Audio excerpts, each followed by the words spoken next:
Hello! Welcome to a new vlog. I asked Nels if he wanted to be a part of this vlog, this video today, and he didn't know exactly what he would add to this. So I will just tell you about that, like things he did for me throughout this. So I wasn't ever going to make a video about our infertility story because I just didn't want to. But last week or a week and a half ago, I kind of had this feeling that I needed to, and I've been trying to follow my feelings and my promptings more, the promptings that I get. And so there's a reason why I got this. So if it helps anyone who's going through infertility right now to know that they're not alone, then I will be happy that I shared my story. But so Nels and I, when we were first married, we had discussed, let's wait a year before we start trying to have kids. But just a few months in, we thought I was pregnant, but I wasn't. I think maybe it was empathy pregnancy symptoms. I don't know, because I had, let's see, 1, 2, 3, 4 sisters-in-law who were expecting when we were at the at a family reunion. We found out that, yeah, so I knew of 2, and then when we went to a family reunion in July, beginning of July, I found out that 2 others were pregnant. And so I don't know if my body was just portraying symptoms. Anyways, so I ended up not being pregnant. So we decided, we kind of pondered and talked and went with our impressions that we weren't actively going to try to get pregnant, but if we ended up getting pregnant, then we got pregnant. And we were still in college. Nels was finishing his last year, and I had about a year and a half left. And so that's what we did. We just were actively trying to be pregnant, but we weren't putting up precautions to keep us from getting pregnant. So, but they say not to worry until after a year of actively trying, and semester or so that we talked about maybe really actively trying. I've always been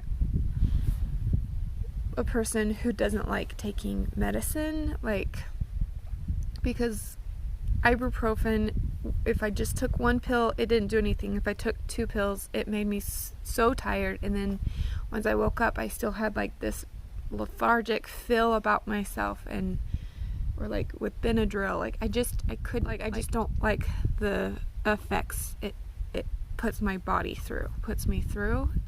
So I wasn't sure about going to a fertility specialist. My sister-in-law told me about this holistic, natural way.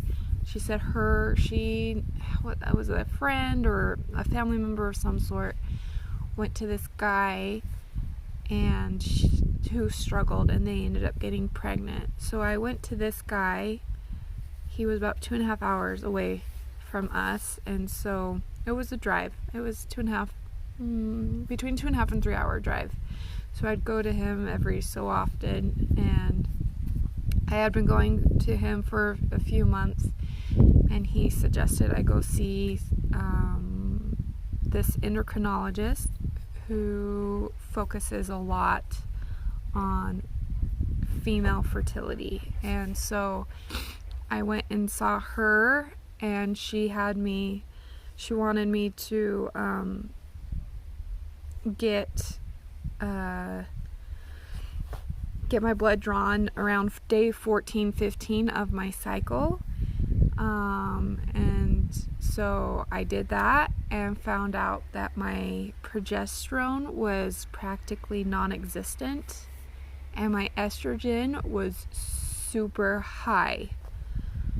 So between meeting her and going to the guy that I was seeing, I went out to my sister with my sister-in-law. She had just gotten home from her mission, and while she was on her mission, my in-laws got called and went and served a mission. So I went with her to Ohio because they were in Kirtland serving a mission there. So we went out there, and we were out there for about a week and a half, 2 weeks, somewhere in there. And I think we were supposed to be there for a week and a half, but it ended up being for 2 weeks. So one day we were out sightseeing, and I just felt funny. I felt like I had to poop. So when we were done, we went back, and so I tried, and nothing happened. And then I just felt this funny thing. It was just like down here, you know, towards the end of my intestine, like what I thought was my intestine. I don't know. It was a twinging feeling. So, and I tried to go to the bathroom again, and nothing happened. And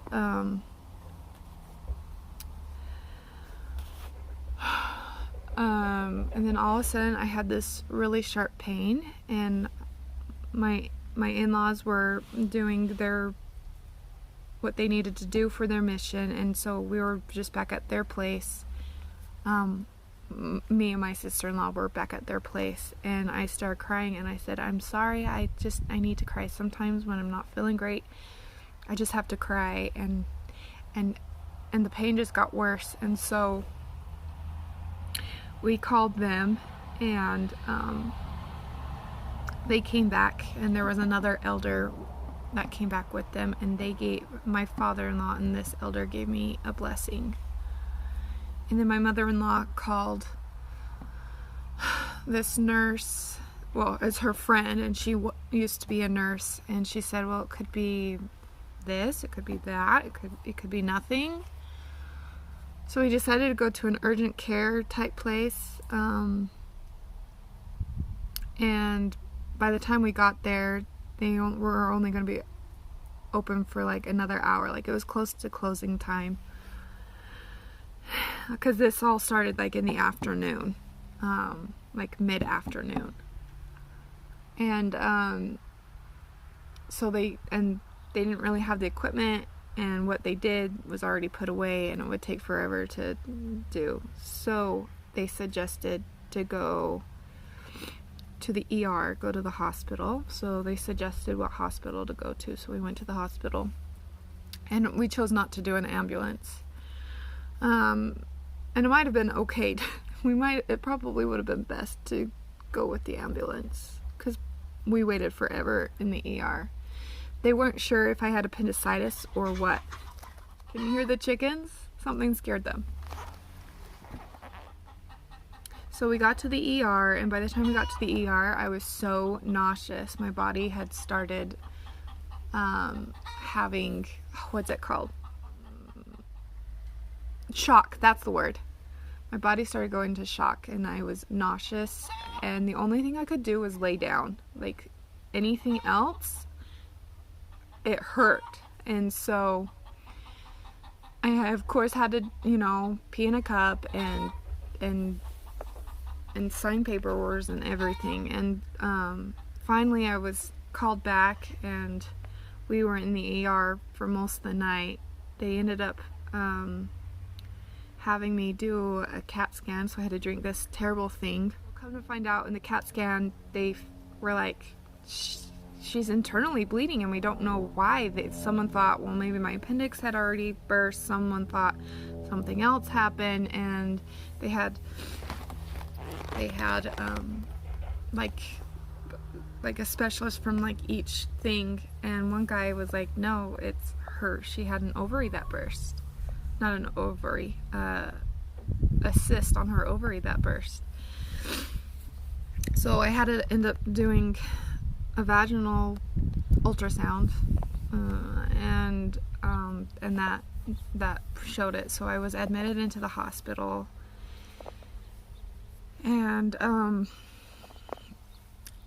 glad I was there because they had like the best specialists, the best surgeons for this there. Like they came from the team was really good, and it was a little nerve-wracking because they talked about, because I lost about a third of my blood, they talked about transfusions, and I didn't want to do that. And if one of the doctors did it, they wanted to do a transfusion.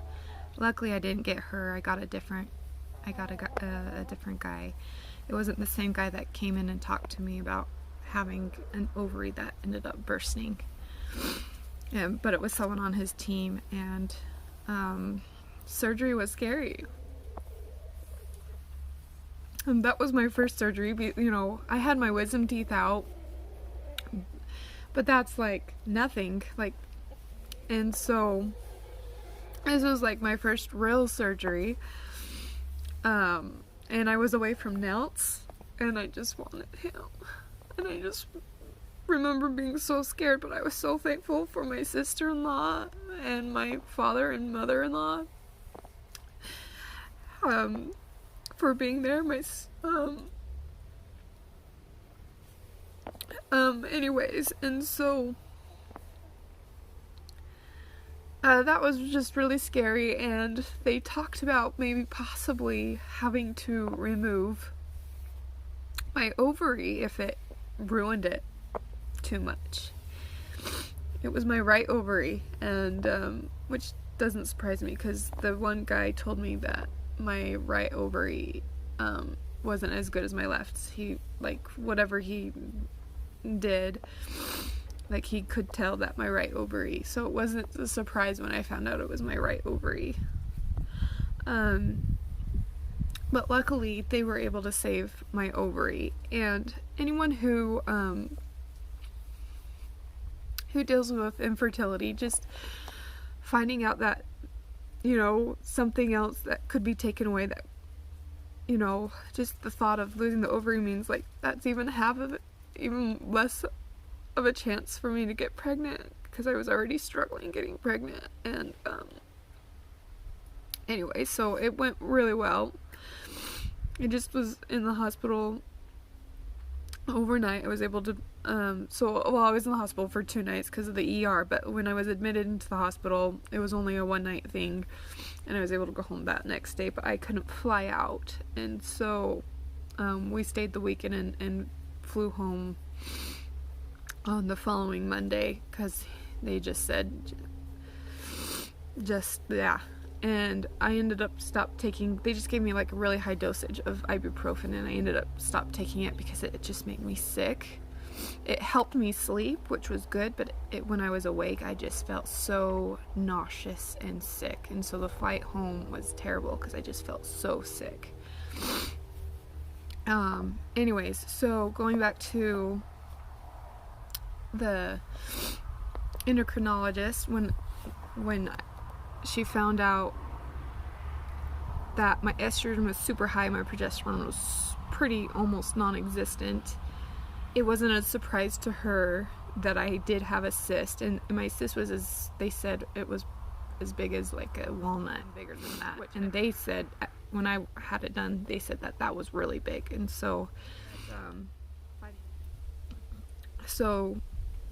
that was something to find out, that like, because I had super high estrogen, that would be a cause for me to have a cyst and for it to burst and be so big and everything. Anyway, I haven't talked with her recently, but she put me on some stuff to help lower my estrogen and had me take I can't remember what it's called, but there's 2 types of progesterones that you can take, and one, she basically talked about how the one that it doesn't match up, like it doesn't, like it's like this basically, and so it doesn't really match your body. But then there's another one that basically matches your body, so it's like it fits like a glove, so it matches up exactly how it needs to. And that was the type that she had me take, and it worked, but my body, I don't think, ever got to the point where it could, so I could. And then we found out